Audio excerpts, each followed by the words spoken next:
आगे है स्वाध्याय। स्वाध्याय में सबसे पहला प्रश्न है निम्नलिखित प्रश्नों के उत्तर लिखिए। इसमें पहला प्रश्न है इस काव्य में प्रकृति के कौन कौन से तत्व है।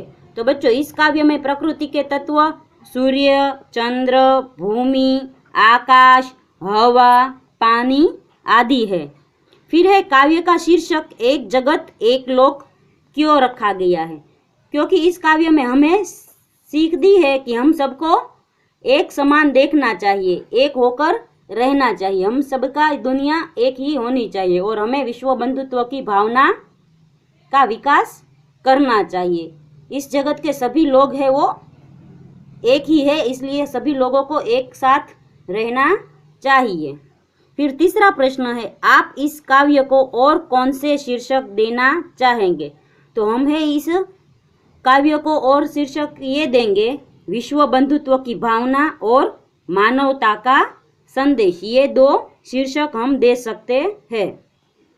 फिर है सभी नदियाँ अलग अलग है फिर भी कवि क्यों कहते हैं कि एक ही पानी।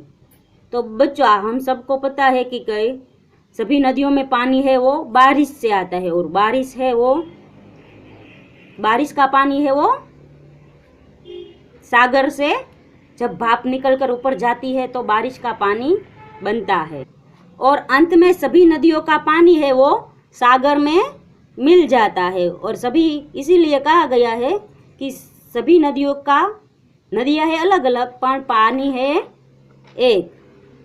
दूसरा प्रश्न है विलोम अर्थ वाले शब्दों के जोड़े बनाइए और उदाहरण अनुसार वाक्य में प्रयोग कीजिए।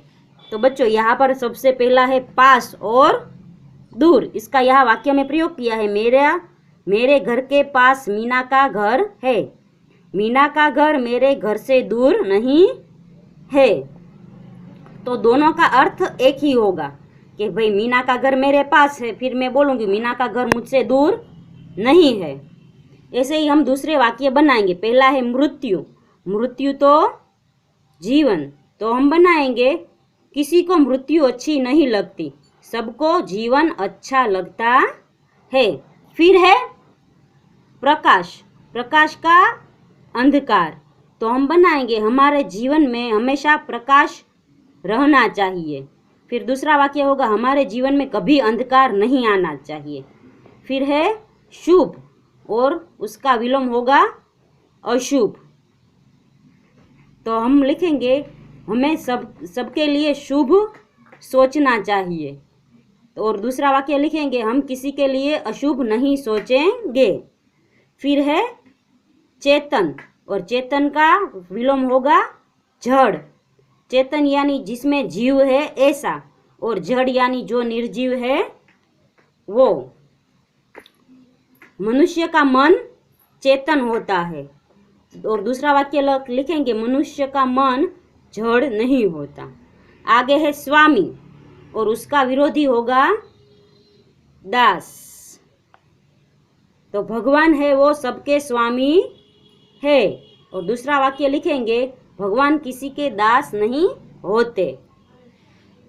फिर तीसरा है उदाहरण के अनुसार समान प्रास वाले शब्द बनाकर लिखिए। जैसे आना तो जाना, ऐसे ही है समान प्रास यानी जो बोलेंगे तो दोनों में हम है समानता दिखेगी। जैसे सुनकर तो बोलकर, यहाँ अंत में प्रास है कर है, वो दोनों प्रास वाले शब्द है। फिर है मेहरबान तो कदरदान। फिर है सेठानी तो देवरानी। आगे है बागबान तो फूलदान।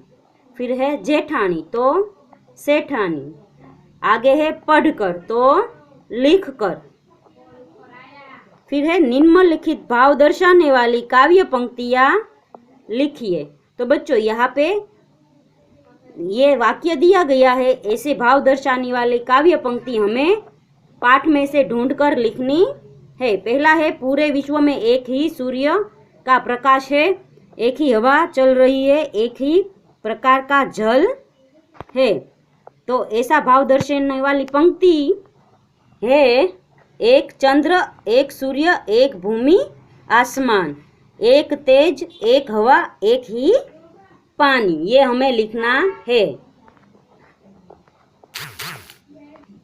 दूसरा है, समता का यह गीत पूरा विश्व हमेशा गा रहा है। तो इसका जवाब होगा, समता और ममता के गीत तराने, हर्ष भरे राग सुहाने। दूसरा है, समता का यह गीत पूरा विश्व हमेशा गा रहा है। तो इसका जवाब होगा, हर्ष भरे गाए हम राग सुहाने, समता और ममता के गीत तराने घर घर में गूंज रहा। इसका जवाब ये होगा। आगे का प्रश्न है, समानार्थी शब्द ढूंढकर घेरा बनाइए और लिखिए। तो बच्चों यहाँ पे एक कोष्टक दिया गया है, इसमें मैंने घेरे बनाए हैं। फिर हम समानार्थी देखते हैं। यह है विश्व, दुनिया, प्रतिष्ठा, आसमान, हस्त, गगन, चिन्ह, पानी, सम्मान और संज्ञा। अब हमें समानार्थी देखते हैं। पहला है लोक, तो लोक का होगा विश्व और दुनिया। फिर है मान, मान का होगा सम्मान और प्रतिष्ठा। आगे है निशान, निशान का होगा चिन्ह और संज्ञा। फिर है हाथ, हाथ का होगा हस्त और पानी, ये पानी है हस्व पानी है, अणि है वो हस्व है, इसलिए इसका अर्थ हाथ होगा। फिर है अंबर, अंबर यानी गगन और आसमान। आगे का प्रश्न है, प्रश्न 5 में से आपने जो दो समानार्थी शब्द ढूंढे हैं उनका वाक्य में प्रयोग कीजिए। जैसे हाथ और यानी पानी। तो यहाँ उदाहरण दिया है, सीता ने पानी से पानी पिया, ये पानी है वो हाथ, हाथ से पानी पिया।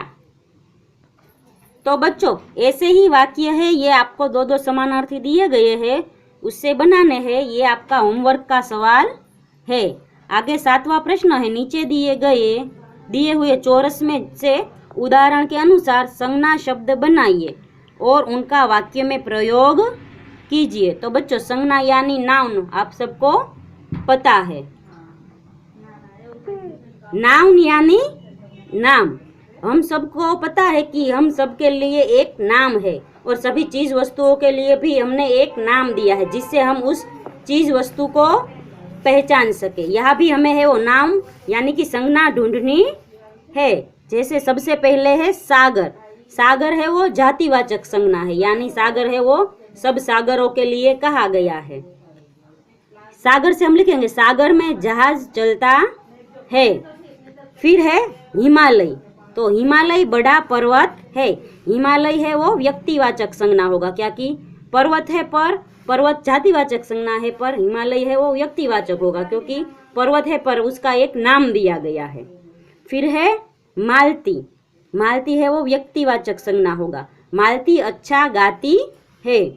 फिर है कमल, कमल का फूल सबको अच्छा लगता है। आगे है भारत, भारत मेरा देश है। तो बच्चों ये स्वाध्याय है वो यहाँ खत्म होता है। आगे के वीडियो में हम इस काव्य की भाषा सज्जता देखेंगे। तब तक के लिए गुड बाय, टेक केयर।